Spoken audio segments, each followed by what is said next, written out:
On this episode of the John 1911 podcast, the Keeper's Holster is in, Bobcats in Ohio, the 1911 Project continues, and Mini Mike. Okay, good morning, everybody. This is Danny, Marky, and Freeze, and I believe this is episode 163 of the John 1911 podcast. It's about 10 o'clock or so, 10 o'clock Eastern Standard Time, a little bit late for us. So how's everybody doing so far this morning? I'm doing good. I'm doing good also. So are you guys doing better than George Zimmerman today? My boy, my old friend, George Zimmerman. Have either of you seen this headline? You probably have not, because I think it just came across the wire services. Freeze, you remember George? You remember George? Oh, yeah. Boy? Oh, yeah. Man. George, Talk about your friend and a mine. toxic waste. George Zimmerman is, and we've been trying to tell people this. We got a lot of blowback on it because George Zimmerman, regardless of how justified his shooting was, he has major character flaws as a person and inserts himself in the shit. And we've talked about it 100 times. But I literally would have thought by 2020, George Zimmerman would have been old news. Like, we would never hear about George Zimmerman ever again, unless you're, I don't know, like at the jail at his local county sheriff's office. Well, no, apparently George Zimmerman has filed a defamation lawsuit against Elizabeth Warren and Booty Booge. I can't. Booty Can you say Gang. his name? Booty. Yeah. Oprah calls him Booty Booge, and so I'm like, hey, she can call him Booty Booge. Because she couldn't say his name either. So he's suing each of them for $265 million, claiming defamation of character. Oh, stop it. Well, he should really stand his ground with this. How did Booty Cake defamate his character? Defamate.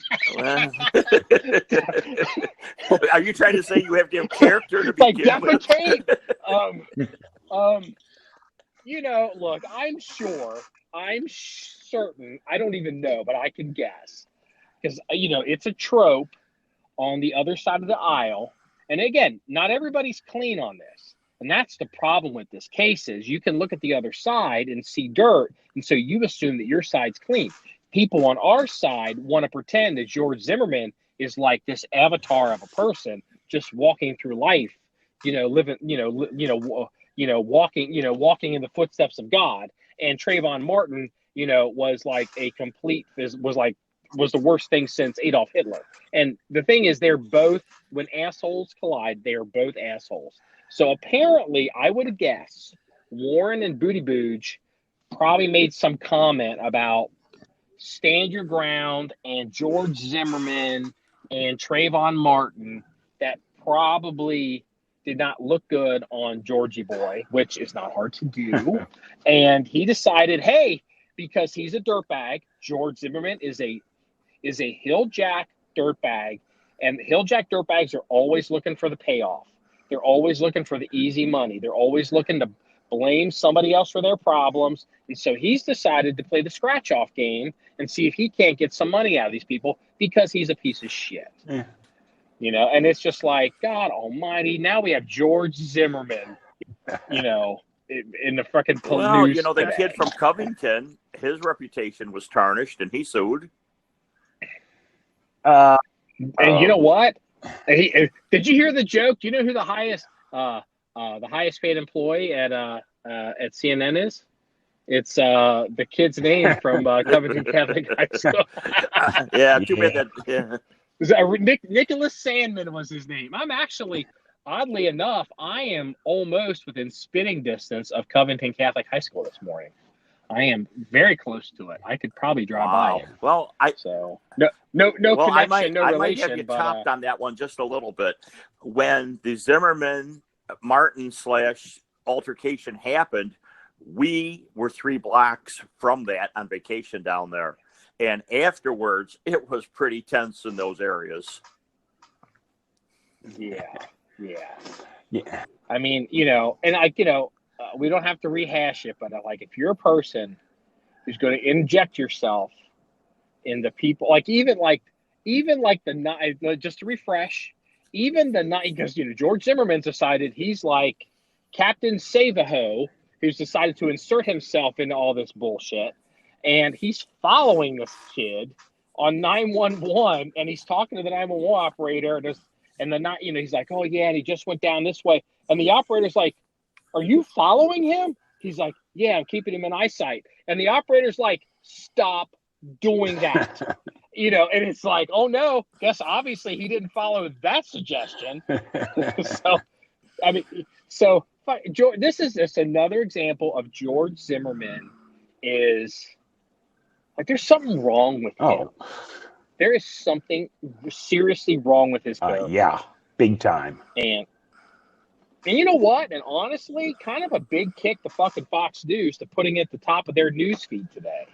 It's like, really, why are you giving this asshole airtime? Stop making stupid people famous. Well, all of us were taught when you're carrying, avoid all confrontation at all cost. And obviously he didn't listen to the advice. Well, not all cost, but you know what? It's a good rule in life. There's a reason why we have police officers. Call them. They will do their job. Trust me. I know a lot of police officers that are bored as fuck and would love to get your call. Well, you know I mean, especially if it's like, hey, I think someone's breaking into houses. Especially in like some Tony neighborhood, it's going to be like, trust me, they're going to be like, dun, dun, dun, dun. They're going to be on that. But seriously, he did call them. He just didn't listen to them.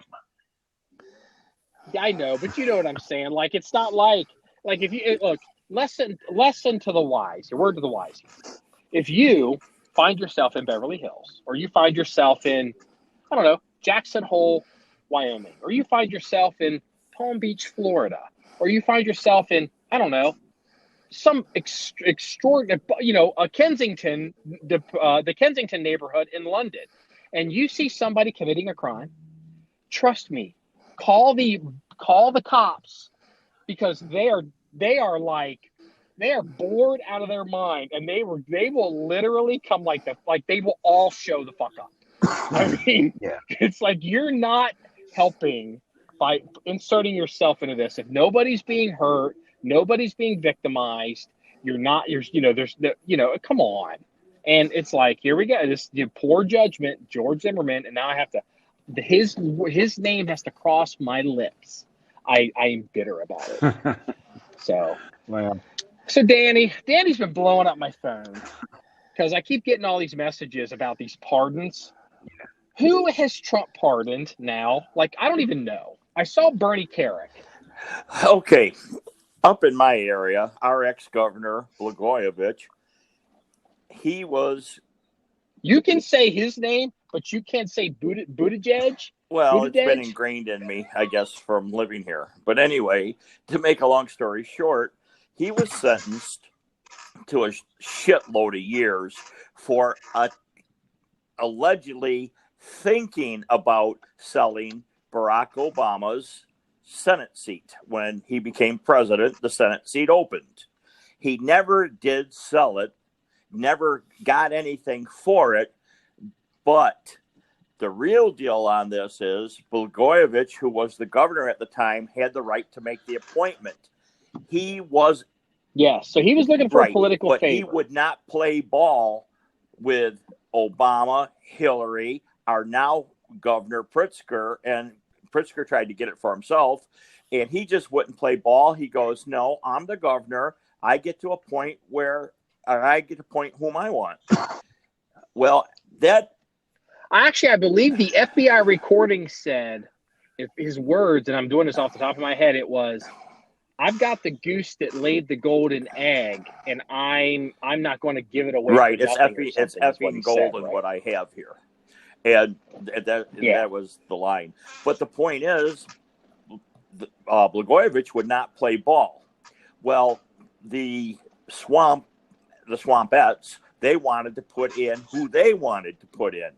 Blagojevich, I think, seen this as something to make some hay with. They didn't like it, obviously. Not that there would be any politics when you snub the Washington elites. And what he was given for a sentence and how they prosecuted him / persecuted him, you could tell that it was, we'll show you who's the boss thing. It was just ridiculous. Well, look, I mean, as a person that doesn't live in Illinois and definitely doesn't live in Chicago, I can tell you what the rest of the country thinks. We're like, y'all have problems with your politicians going to jail up there. It's a prerequisite. And it's like, I would think that someone becoming the governor of Illinois, he's probably used to doing business a certain way. And it's just like, he just, that's like par for the course. Or, we don't care. Look, the only reason Trump's giving this dude a pardon is because he met him. Right. Well, here's another scenario. Trump commuted half of Blagojevich's sentence.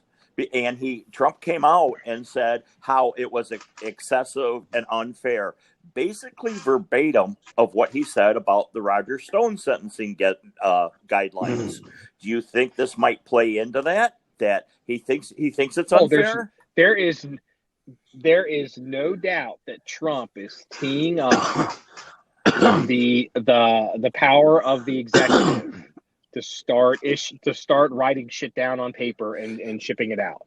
Now, look, I mean, I guess I this is breaking news for me. He did not pardon Blagojevich. You're saying he commuted the last half of his sentence. He did not get the pardon. Okay, so he's still convicted. Right. He's still whatever. And he's just out of jail. So he served. So he's not saying that Blagojevich was innocent or has not, that society wasn't owed a debt. He's just saying he's paid enough. But here's what is on the lips of every person in Illinois. Basically, did Blagojevich cut a deal with the feds to sing like a canary and drop dime on a lot of this stuff for his pardon? That is everywhere here. Honestly, this is the first time hearing this. My initial reaction would be, y'all are dreaming because Trump wouldn't be involved in it, and Trump doesn't care. And I mean, look. Do you think Blagojevich is going to drop the dime on everybody? Absolutely. When he writes his book and gets paid a big old stack of hundreds. And that's how Blagojevich is going to drop the dime because he needs to get paid. He's broke. There's no government. There's no deal with the federal prosecutors and none of this and none of that. Now maybe if any future politically motivated prosecutions, politically motivated in a good way, not a bad way, he could be called to testify, but no. I think you want your former governor to drop the dime on people, you just buy his book for $39.95. And someone's got to turn off the alerts on their phone, and that sounds like a hang on, let me look. Danny. It's not mine. So Freeze. Do we want to buy 10 millimeter Kimber 1911? Interesting question. I do like 10 millimeter. I do like 1911, and Kimber. We all do, but okay. Let me ask you this question: would you buy a $4,000 insert Brown, Bear, Wilson, Cabot? I don't know who are the other major makers. Would you spend $3,000 or $4,000? Okay, would you justify the Armory spending $4,000 on a 10 millimeter? No, I would veto that. Exactly. And then, if that's true, would the Armory be justified in buying a Kimber 10 millimeter 1911? How much? Ballpark. I think the asking price on it is probably $749, there's probably room to move. Oh yeah, for that kind of money, I would be okay with that. Something I'm not saying tells me that what was presented in the showcase might have already been purchased. I say no. Well, I was looking at it and playing with it, and I was like, this is interesting. And the shooter supply was like, are you interested in it? I'm like, well, do you own this or is this it on consignment? I honestly can't remember his answer. But no, we've got so many irons in the fire. Look, if I wanted a 10 millimeter 1911, maybe down the road I do. This would be the gun because I'm going to hardly shoot it. It's all stainless steel, so you could wear it into, if you're going to use it as a backpack gun. But I mean, I don't know. Does a Kimber 10 millimeter 1911 even hold up? Does it stay together? I would say it probably does. I mean, it's a stainless gun. Kimbers are solid. I mean, if you put a lot of rounds through it, would you have problems? You probably would down the road with wear, but I mean, I've worn out parts on 1911s. You have as well. I mean, it happened. I mean, it happened.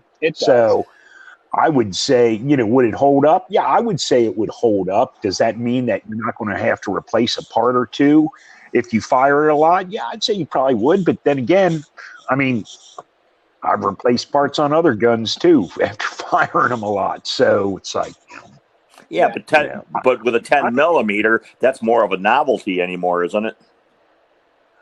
It kind of is. It's a good, here's the thing. Look, here's the argument. I had friends that went to Alaska. They go on fishing trips, and there's issues with bear, and there's issues with whatever. Somebody normally has a 45-70 type of carbine, on hand in the group. But normally they're all carrying Glock Model 20 10 millimeter pistols because, you're in the river and you're reeling in your fish and big ass giant, brown bear comes running across the out of the woods to come and grab it.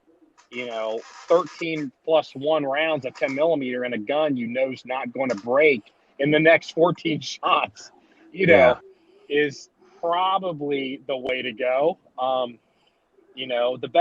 The best 10 millimeter backpack gun is realistically a Glock Model 20. So yeah, I mean, 10 millimeters it's a solid round for stuff like that. It is, and the reason I guess they're desirable is their Colt had the Delta Elite, which is a cool gun. It is what it is, but a lot of their collectible Colt hasn't made them in a long time. And part of it, nobody wants to shoot them because there's a understanding whether people want to actually verbalize it or not. You shoot a Colt, you shoot a Delta Elite, you could crack it, and then you've lost your money. Yeah. No, and nobody looks at a Kimber 10 millimeter and says that. Mm. It's a $700 gun versus a collectible. Yeah. Well, I mean, the truth is, the guys that have the Delta Elites don't really shoot them that much. I mean, they don't shoot them hardly at all. They're collectible guns. They're worth a lot of money. And, I'm not saying that they don't shoot them. They may go out and shoot a mag or two out of them, but they don't really shoot them. Yeah. Yeah. I've had to get on.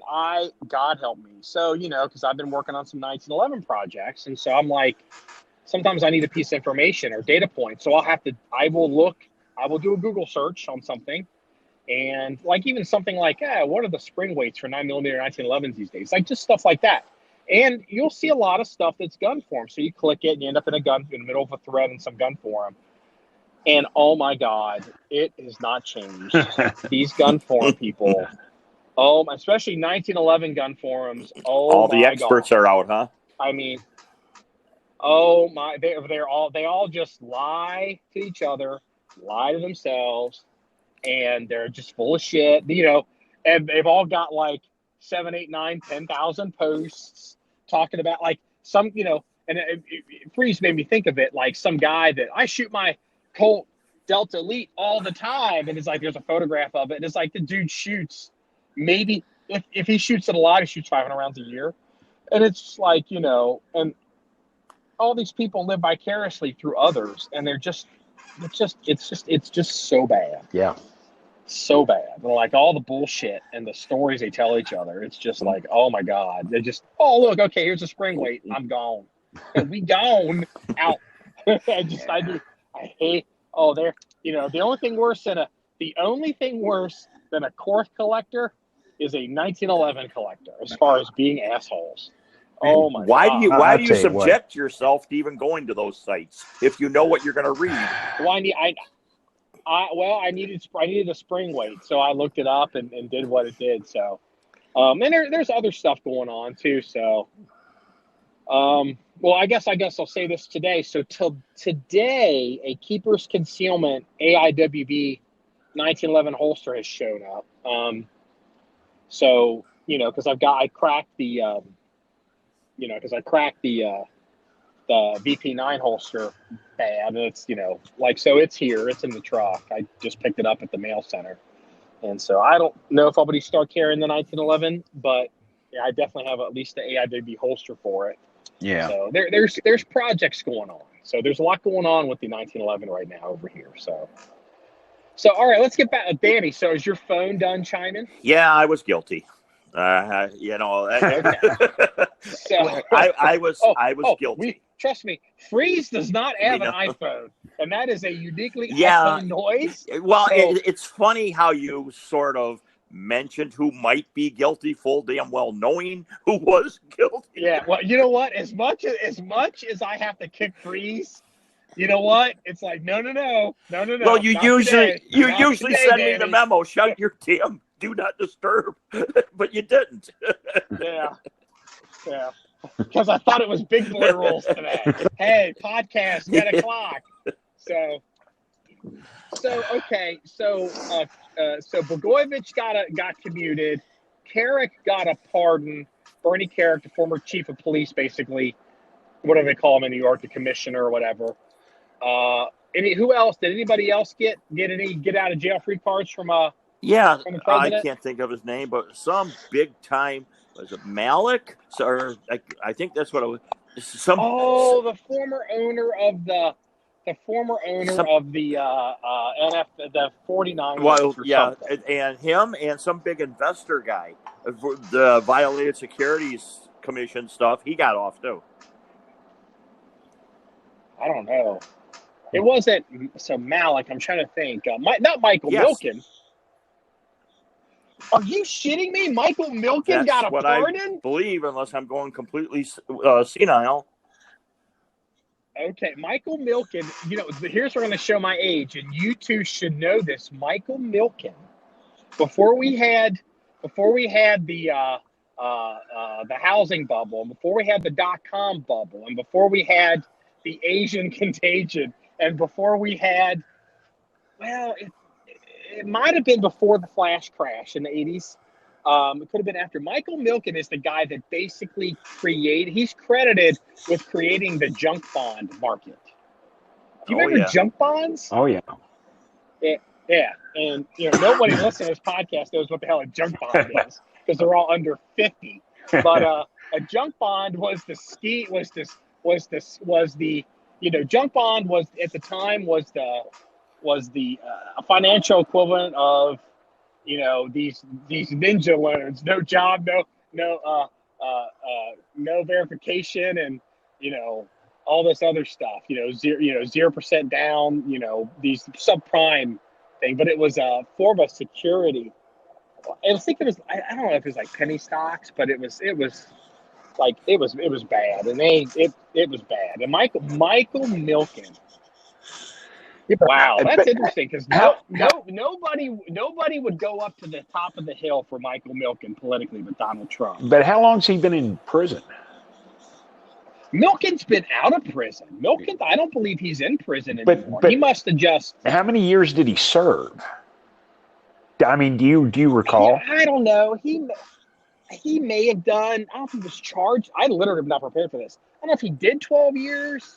Or was charged. He did some prison time, but he got out and basically he kind of, if I recall, Milken kind of, his new business when he got out of jail was maybe how to teach people to not get ripped off by scammers. Like, let me tell you how not to get ripped off by scammers. Like, that was his new, like the bank robber that goes clean. Yeah. And then he does bank security for a living. I think he got into that. Gotcha. The FTC He can't trade securities, dude. I'd be surprised to let that motherfucker open up a savings account at a bank. I mean, he was the Bernie Madoff of the '80s. He really was. Yeah. He was hated. Wow, Michael Milken. You know what, Danny? I hope you're not wrong, and I just didn't spend 10 minutes talking about Michael Milken. Hey, so what do you think of Bloomberg buying his way in? Well, do you know do you know the numbers? Do you know how much money Bloomberg has spent? And do you know what it is relative to everybody else? 400 million? No, off the top. Yes. Who guessed that? Freeze? Was that you? Was that a guess? No, that was Danny. I had no clue. Oh, yes. So apparently, the number is, so here's the number. Bloomberg has spent $400 million. And to give people an idea what that equals to, Barack Obama in 2012 in his reelection campaign spent $400 million in, I think it was the whole primary season, or Bloomberg has spent more money than Obama basically spent at this time getting reelected. And it's amazing. But if you think about it, okay, Bloomberg is going to spend $400 million. What's he got? Maybe 15%? That doesn't really sound like a good return on the investment. The new poll shows him. It shows Sanders at 35% and Bloomberg's up to 20%. Biden dropped down into the single digits, as did Warren, Buttigieg, and Kochabar, whatever her name is. Klobuchar. I don't know. Every time she comes on, I just change the channel. But she talks the skin crawls on my back. Look.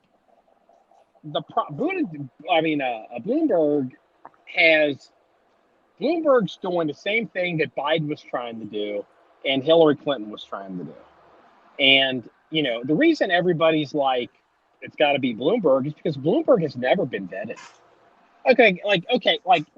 Let's talk about, and nobody's looked into Bloomberg. You're going to start seeing the Oppo research come out on Bloomberg. It's already started, but let's talk about Michael Bloomberg for a minute. So, Michael Bloomberg, he basically, he was a big time businessman. How he made his money is he used to work at Goldman Sachs, and then he had this idea. Because, there was the teletype machine. Remember, the ticker tape? Right. Remember that, Danny? Sure the ticker tape in all the movies? Well, he basically came up with the idea of the Bloomberg machine, which was like a terminal a green screen terminal that basically would kick out all this financial information in real time. And so all the financial houses started, it's a subscription service. And then they started buying that. And then they started he expanded into a news service, general financial news, as opposed to ticker tape. And he built this big-ass company. And so what he did, he decided he wanted to be mayor because he's kind of a dilettante. And so he declared himself a Republican. He wasn't a Republican. He declared himself a Republican. And then because there was nobody running on the Republican side, and he got elected. And during his tenure, when he was mayor, what he would do is he literally paid everybody off. He has this propensity to want to do things like, we're going to take the sugar out of your drinks and we're going to do all this crap. He's got this nanny state thing, but like all these groups that normally would freak out and be all these I don't know, I'm going to make some stuff up, like the Rainbow Coalition for Better Parks and the pointy hat brigade that wants, whatever. And you would always have all these groups in New York that would always be campaigning and protesting and agitating and attacking everybody. What he did, because he had so much money, he literally was like, all right, the pointy hat brigade, you get here's $10 million donation to support your cause. Just leave me the fuck alone. And the coalition for whatever, Rainbow Coalition for for better pigeon feeders. He would give them money. And so he literally paid everybody off. And so people remember his time in New York as like, oh, it was so peaceful because there was not a lot of strife politically. It's because he paid everybody off, and people that normally, like, things that he did that normally everybody would have been all up in arms over, he paid off everybody. And so, and then even worse, what he did is he was term limited to be mayor. And so what he did is he made a bunch of money to these politicians, and he said, okay, change the law so I'm not term limited. He ran for re-election. As soon as he got re-elected for another term, they changed the law back for him. So now, I mean, like, it's crazy. It's crazy the shit's going on with him. Check this out. He never got bad press when he was when in New York because he had created a news service that was paying more money than like anybody could possibly ever make as a reporter, as a beat reporter, and it was financial, but he did all kinds of stuff. And so people, all these journalists wouldn't want to write bad stories about him because they all wanted to work for his ass. They're like, I want to get hired at the Bloomberg thing because he's paying everybody $600,000 and everybody else is paying $75,000. Like, it was crazy what he was doing. Does he think he can buy this on a national scale? New York scale is one thing. Apparently, that seems to be his theory. Well, but maybe he can. Yesterday, I heard a report that he because of a late closing poll, he just managed to squeak into the next debate.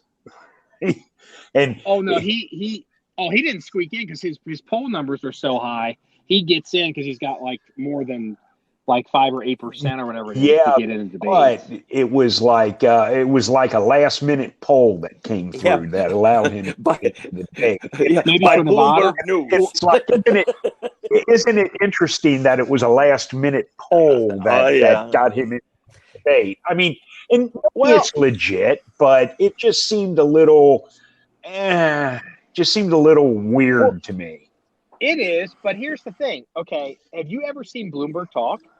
And I don't mean like, have you ever seen words come out of his mouth? Has Bloomberg held a press conference this year?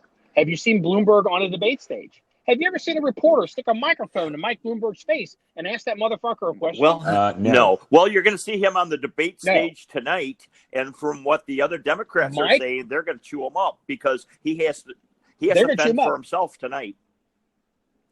He does. Well, here's the other thing. Here's what everybody in New York knows, and the country is about to find out. Michael Bloomberg has a long history of saying shit that basically like Freeze and I would say. He runs his mouth. Like, he says shit that's like not politically smart, but it's what he thinks. And this stuff's going to come back to haunt him. And like, for example, like he can't answer questions. Like, he's just not good at this kind of stuff. And he's been so protected. He was never vetted when he was mayor of New York. He didn't have to like have a big old, hootenanny press conference and throw down. He was never really tested. And when he starts opening his mouth, it's going to be bad. I agree. And that debate tonight, because he's moving up in the polls, you better believe that the also-rans are going to be attacking him, and because what have they got to lose? They've got nothing to lose. Well, they don't have anything to lose, but what kind of softball questions are the moderators of the debate going to throw at them? Oh, good point, Freeze. Good point. Very good point. Yeah, well, that's the thing, because the mainstream of the Democratic Party, and which the mainstream media, they're trying to stop Bernie. And so they will throw him softballs. But here's the thing. If you're up on that stage, like let's just be real here. Okay. Mike Bloomberg has come into this race. He spent $400 million. He hasn't really participated in any of the shit that everybody else has to. And he is all of a sudden, he's destroyed Buttigieg. He's destroyed Klobuchar, and he's destroyed, who's the other one? Now Biden destroyed himself, but Klobuchar and Warren. There you go, Freeze. and yeah, she'd kind of ended herself, but like he's taken like Booty Booge and I can't even, and Klobuchar came in what, third out of, like they did well in Iowa and they did well in New Hampshire, and the argument traditionally would be, okay, they get a bounce out of New Hampshire, they get a bounce out of Iowa, they're showing to be, if the bullshit's over, the spin's over, it's about who can actually get votes. So now they can start getting donors. Let's go into South Carolina, let's go to Nevada and Super Tuesday, and let's see how this goes. That has not happened. They are just as weak and now weaker than before because Bloomberg has sucked all the oxygen out of the equation. Because they're just, the Democratic Party is desperately trying to stop Bernie, and they know that Klobuchar and Buttigieg are not going to stop Bernie, and so they're trying to lean on. Well, Marky, Bloomberg, alluding back to what you said of how Bloomberg says some stupid shit. I guess, was it yesterday? It was in the newspaper here that Bloomberg was asked why he didn't compete in Iowa. He basically said that the people in Iowa are a bunch of dumb farmers that don't understand marketing and how things work. Something to that equation. I saw a quote. I didn't know it was recent, but basically he was talking about jobs throughout history, and he basically was like, yeah, 92% of people were farmers, and he's like, yeah, you dig a hole in the ground, you drop in some seeds, you cover it up. How hard is that? And then it gets worse for you. He starts talking about, oh yeah, in the Industrial Revolution, you get these guys, they put a piece of metal on a lathe, and it's spinning around, and they take a tool and they just start cutting into the lathe. It's like, how hard is that? And it's like literally he's disrespecting farmers, and he's disrespecting skilled tradesmen, vocational jobs. Yeah. Tradesmen. And it's like, this is an example. His political instincts are so poor to say shit like that. It's like, because he doesn't live in the real world. His feet don't touch the ground. He has no appreciation. He literally thinks everybody needs to invent a green screen Bloomberg machine. That's what makes him smart. And what's ironic is that, let's say, New York City, California, and maybe some other bastion of liberal type voters and all this, outside of those areas, if he were to get into the real world, I think that's where he might falter. Oh, yeah. Oh, he said, check this out. He said this not that long ago. They were talking about how expensive, they were talking about like the idea of like, Freeze, do you remember the rent is too damn high guy? You remember him? The rent is too damn high. Remember that guy? Oh yeah. What the hell was his name? I don't know. The rent is he had the great facial hair, and the rent is too damn high. No one knew his name. He's the rent is too damn high guy. Count rent a lot. I don't know. I remember him. So here's the thing. So this idea of the rent and the cost of living in New York, and then they have rent control, which is, these older, people that, they set your rent. You can't raise it above a certain level. And so artificially disrupts the market and, causes all kinds of unintended consequences. So this is a known thing in New York, especially in Manhattan. And people were complaining about, like all these people, they couldn't live in Manhattan anymore. They had to move they had harder to live in New York City. They had to move farther and farther out. And they asked him about it. Now, this guy's worth $60-some billion. And he's like, look, New York City is centrally located.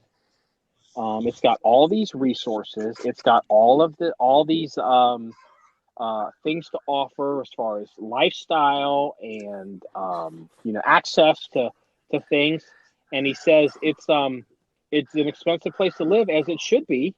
And if you are poor, you're not going to afford to live there because it's a commodity, and it's expensive shit's expensive, and New York's expensive, and it's not something. Well, that all may be true. It's not something you say if you're trying to run for office. Yeah, I don't think Bloomberg's ever mucked any stalls around a farm, to be honest with you. No. Let me tell you something. Have you heard Trump's nickname for him? No. Mini Mike. Oh, that's right. Yeah, he needs a soapbox to stand on so he could be of equal height. Yet, Yeah, so apparently Bloomberg is asking to have a box to stand on during the debates, and so Trump was going on and on about it. So now he shortened it to mini. There's a photograph of Bloomberg riding a train, I think, and he's going to some campaign event, and in his hand he's got I think he's got a soft drink. He's got some kind of drink, and he has a pack of Oreo cookies. And first of all, it's like, okay, Mr. sugar in the soda dude is eating Oreos and a soft drink possibly. And it's really? Hypocrite? But then somebody noticed the bag of Oreos were mini Oreos. Did you see they posted the standing order for the debate tonight? And Bloomberg is as far away from Sanders and Biden, who are much taller than him. He's on the far left if you're looking at the TV. And so when it'll pan, it'll look like he's at even height all the way around. So you see what they used to do is they would cluster people in the center based off of center, left, right, based off of what your percentages you were getting. So Bloomberg's going to be all the way at the end with 20% with I don't know who's still in the race that's in single digits. Yeah. It makes you don't think that's on the up and up the placement now, do you? Oh no, that's because they it's what he wants. I mean look, in fairness, every campaign tries to do everything they can to get as much advantage to help their candidate. For example, if Freeze was running for president, they would make sure he wore tight pants so people could see his big bulge. And that would just be he and Ron Jeremy. I'm endorsed by Ron Jeremy. That is true. I don't know how he snuck in here, but hey, Ron Jeremy's like Elvis. He's everywhere apparently. Look, let me tell you something. Ron Jeremy's going to be my campaign manager. Oh, you'll get a lot of votes. Hey, man, he's educated, smart. He's one of the few porn stars that's a millionaire. Wait until I'll have to tell you a story about that. Wait till they figure out the coronavirus actually started in Ron Jeremy's hot tub, not in China. Actually, it didn't start in his hot tub. It started in his mustache. Well, Freeze, for your campaign, maybe you could get that Avenatti for your legal counsel. Oh, my God. Well, he's a little tied up in jail right now. Yeah, oh, remember he was on The View, and they were like, all my fantasies involved him. Yeah, he was going to run for president, and he was going to see Trump in jail. Funny how things changed. Yeah. Well, did you see the meme that Danny sent over? Did you see it, Freeze? It's in the it's in the Facebook page. It's in the inbox, and it's basically what he just said, but it's in meme form. We'll post it on the website. So what is Michael Avenatti looking to get? I think what he's really looking to get is anything to add on to his 15 minutes of fame. Started with Stormy Daniels. Well, no, I'm sorry. What I meant was what's his maximum? Sentence, okay. I'm sorry. Federal point system. What's he looking at? don't. Well, maybe if it's extensive guidelines, Trump will pardon him. Ooh, I don't know about that one. I don't know. I really don't know because I haven't really read into it. I don't know if he's even been sentenced yet. I know. Is he actually in the can or no? No, he's probably. I don't know if he's been convicted. He's not. I don't believe he's been sentenced, and I don't even know exactly. I know he was being arrested for extortion, and I think it involved Nike. Yeah. And I don't know that that's actually what he was convicted of, but it was he was trying to get $25 million out of Nike. Yeah, Nike has a lot better lawyers and more money than him to fight it, I think. God almighty. The guy, he just has to be in the limelight. I mean, no matter what. I don't know if he has, Napoleon syndrome or whatever it is, but there's something. He's a sociopath, dude. I mean, I'm not running him down. Like, not that like he's the only sociopath you ever see on television, but he is truly like he's a sociopath. And and I made this comment a long time ago, especially about like Stormy Daniels. Mm-hmm. Like these strippers and porn stars and a lot of these people who, especially if they're attractive and they live on the edge of society, so they have a lot of appeal on some level, but on another level they're borderline, I live on the on the edge of the law or the edge of whatever. They attract broken sociopathic people, and like he was attracted. And I don't mean attracted like sexually. I mean, he was attracted to Stormy Daniels like a moth to a flame. And here's the thing. She let his ass in. She's the one that like, looking for the easy win, looking for the easy money, looking for the easy lawyer. He somehow came out of nowhere and convinced her that he was going to do all this stuff, basically wrecked her life. It dropped her like a hot potato. Then he's running around saying he's going to run for president. He was dating Christy Brinkley for a hot minute, for real. And and then he's like, I'm going to go and I'm going to extort Nike and all these companies. Like today, Jesse Jackson was reading the newspaper and he was like, fucking amateur. Only I know how to extort corporations out of billions of dollars. Well, Sharpton was no slouch either. Yeah, Sharpton was his assistant. But yeah, I mean, he should have gone to the Jesse Jackson school of the Rainbow Push Coalition corporate shakedown. Yeah. Not the you're going to give me a check for $25 million. Well, there's a saying up here in the Chicago area: Jesse Jackson's never met a microphone that he didn't like. I mean, anything. Yeah. Does he live in Chicago? Yes, he does. And his son, that was the congressman that's in jail. Is he still in jail? He might be, or maybe he had just gotten out. But let me tell you about how you using your influence. The Jacksons also own a beer distributorship.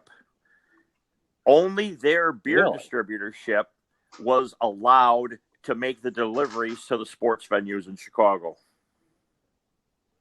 Yes. Really? That's interesting. That is shady as fuck. Well, they won the bid. Yeah, I'm sure they did. Yeah, like the union truck drivers win the bid, right? Well, speaking about alcohol, what about that Dos Equis virus or whatever the hell it is? Dos Equis virus. Dos Equis virus. No, we've already determined it. It started that virus started in the hedgehog's mustache. It's very interesting talking about the Jacksons locking up, the beer distributorship.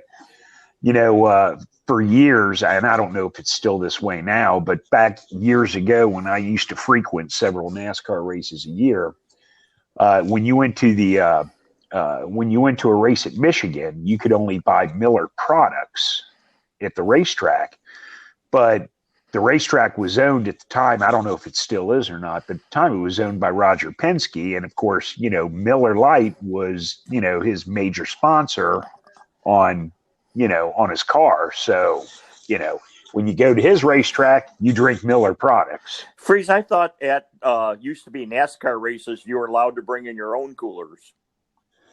Some tracks you could, some tracks you couldn't. Michigan, you could not because you had to buy track. I got it. Well, anyway, back to this virus. Did you see that there is I believe it's a Princess cruise ship that is still quarantined in Japan that now has 90 confirmed cases of the virus on it? I heard it. I thought it was. Oh, it's not that high? Wow. I could be wrong. I could. It's so hard to keep track of all that, and China's lying, right? I mean, they have to be lying about this. Oh yeah. I don't think they're letting out the true numbers. Right. Yeah, no, of course they're not. I mean, they can't totally cover it up, obviously, but you know that this is a lot worse than they're letting on. They just lie about everything. Like they lie about their national GDP numbers.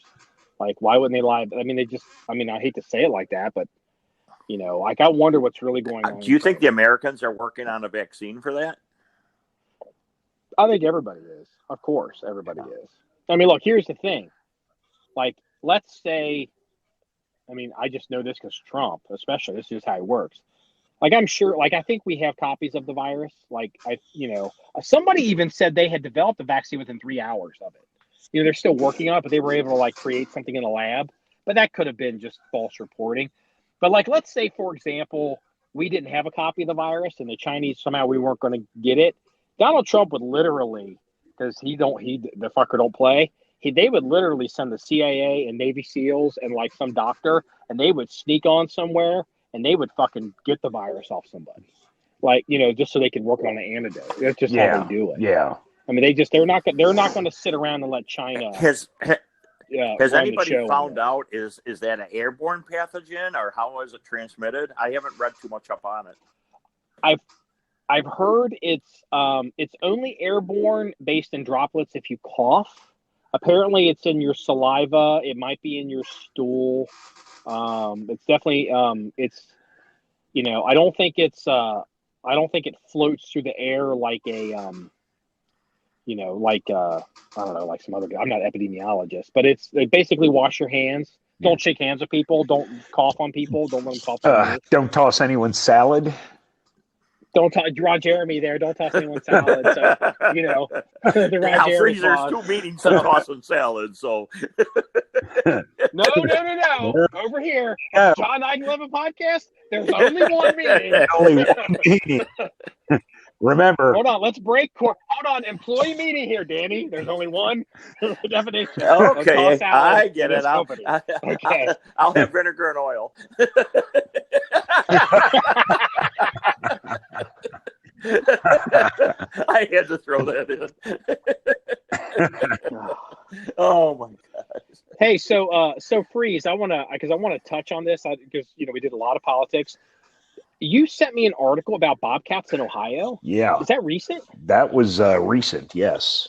Apparently, we have Bobcats. It's exploding in Ohio. Well, if you remember, a couple of months ago, I sent you an article about a Bobcat that was spotted recently, fairly locally to us here. And yeah. But in the article, they talked about like up in the Dayton area where the Bobcat population, was growing. Now it looks like the Bobcat population in the state of Ohio is just blown up, and they're like all over. Do you think that's because of urban sprawl? Is that because of it, you think? No, they've been working their way east from the west. We've been seeing it, and because we were seeing Bobcats west of Cincinnati for about a decade. Yeah, like rumors of Bobcats, like, hey, there is a Bobcat out there, don't shoot it. Yeah, like don't tell anybody, but we've seen one. Yeah, and now they're everywhere. Apparently, they're like, well, I'm gonna have to go and get that 10 millimeter 1911. Holy shit! Because Reese was sending me videos last week of like, can a Bobcat kill a deer? And there was some big ass Bobcat. I did not know Bobcats got that big. And because we had, I don't want to say argued, but we had debated back and forth about rumors of farmers talking about, Bobcats taking toll on their sheep and stuff like that. And I'm like, I don't freaking believe it. But after looking at some of these pictures and videos that we were, that I was sending to you, I believe that. I do, because we were getting reports from the farmers out at the range that there were people around our property that had they lost all their goats to Bobcats. Wow. Yeah, that was 2 years ago. We were getting those reports. And I'm like, I don't know about that, but actually, it's a lot more credible today than it was when we were talking about it. Well, believe it or not, Chicago has a coyote problem. Oh, I believe it. We're overrun with coyotes here. Shit. Welcome to the party, pal. We've had a coyote problem here for 20 years. Oh, you know what? I'm going to say this because this gives me a chance to say it on podcast. So, on the website, I occasionally will post a photograph from Officer Mike when he's doing coyote calling, not calls, not calling. Yeah, thinning the herd. And we post thinning the herd, and we post a picture, and I haven't posted every picture he sent, but let me tell you something. There are photographs he has sent to me. He's like, you cannot publish these. That it looks like Aleppo, like the amount of coyotes are fucking laid out on the ground. It looks like something out of Iraq. You're like, what the fuck? They are knocking them down because it's bad. It's the coyotes around here. We have so many coyotes around here.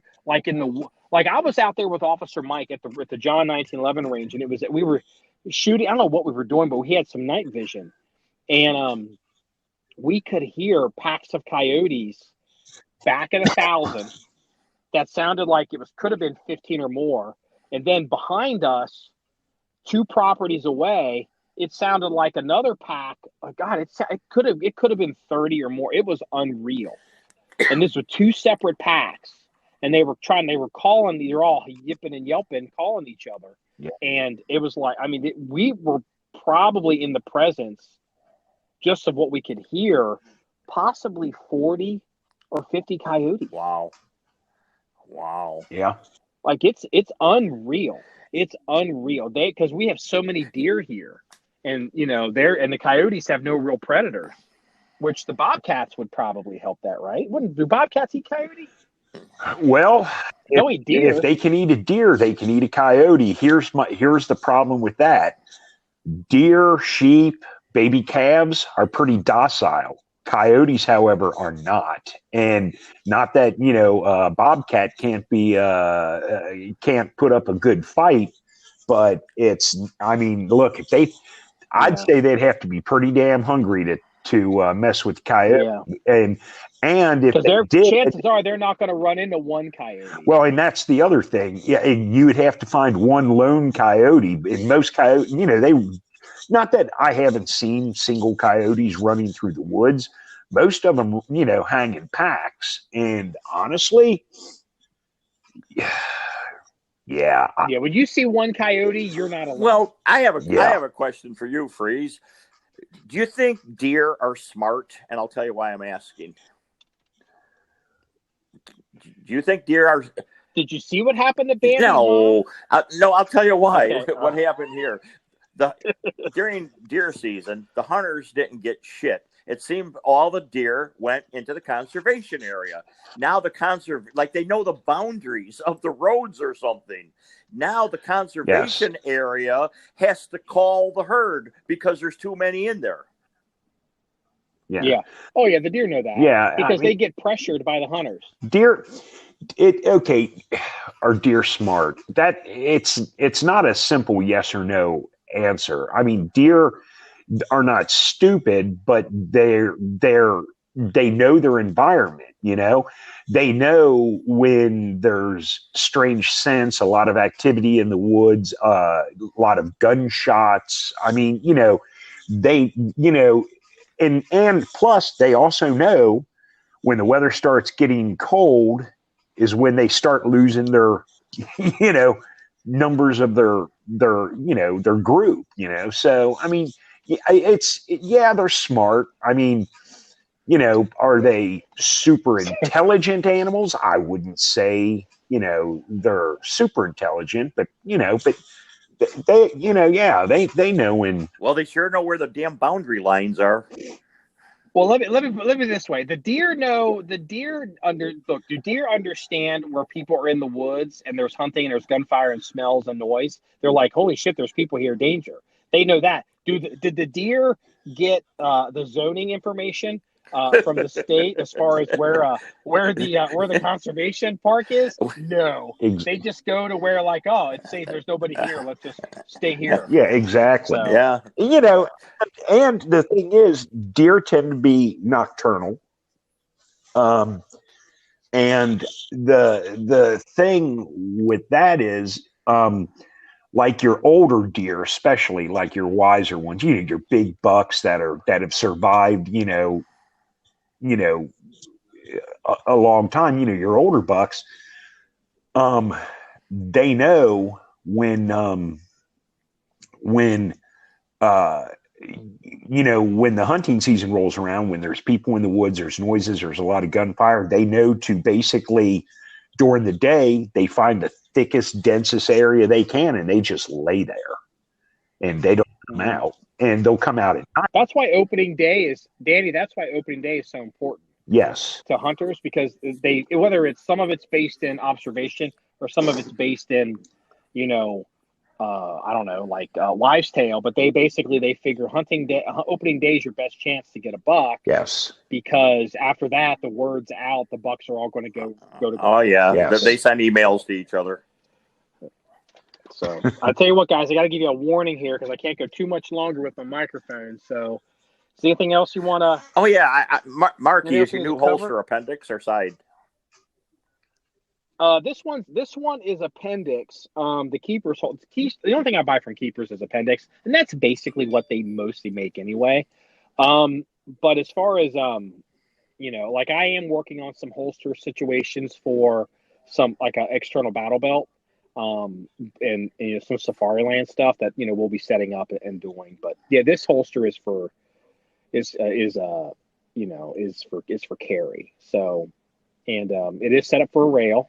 I don't know if I'll get the Surefire bolt-on rail that I posted yesterday into it, but it'd be neat to try. But with the gun projects that we're working on, there may be a railed 1911 in our future. Oh, I'd like to see that.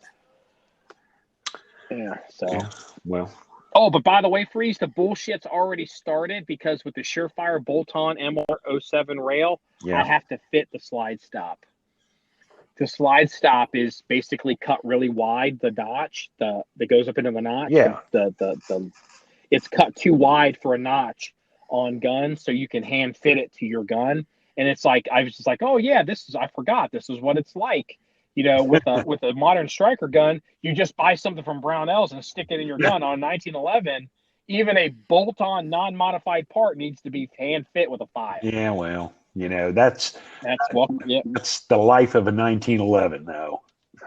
Yeah, see, that's the thing. The 1911s don't scare me. I know them inside and out. So I'll never forget the time. This was years and years ago. You bought an aftermarket trigger for, I'd say, a matter of fact, I believe it was a Kimber. And you're like, man, this needs to be fitted. I'm like, yeah, bring it over. And you're sitting there, and I'm hammering away on it with files and stuff. And like the look on your face at the time was just like, holy shit. And I'm like, trust me, dude, it'll be fine when it's done. And hey, look, every gunsmith has a rule, Danny. And the rule, and I this is before I could like work on my own guns. Every gunsmith has a rule, and the rule is never let the customer see them work on your gun because they will freak the fuck out. Yes. And I was watching Freeze, and I'm like, this like super tuned, super accurate, like the most accurate gun I've ever owned. I'm like, oh my God, my baby. And he's like doing it like in his computer desk. Like he's not even like a workbench with tools. And like, it didn't feel artisan at all. It felt very like, I don't know, getting raped in the back room of the frat house. That's what who cares about the methods? It's the end result. Well, the thing is, the job didn't require the workbench. It didn't require a bunch of fancy tools. It just required, some files and some India stones. That's it. Yeah, right, India stones. Yeah, a hammer and a torch. Yeah, so a hammer and a torch. So. Yeah. All right. Well, okay. Well, you know what? We're probably going to have to toss this one out. So this is episode 163 of the John 1911 podcast. If you want to see any pictures, links, or stories of anything we've discussed, you can go to our website at john1911.com. That's JOHN1911.com. Remember, it's all about shooting guns and having fun. Everybody, have a good day. See you later. Bye-bye. Ron Jeremy's fucking mustache. Jesus Christ. Ron Jeremy's going to have to get a pardon from Trump for all the shit he's done. No See ya. shit.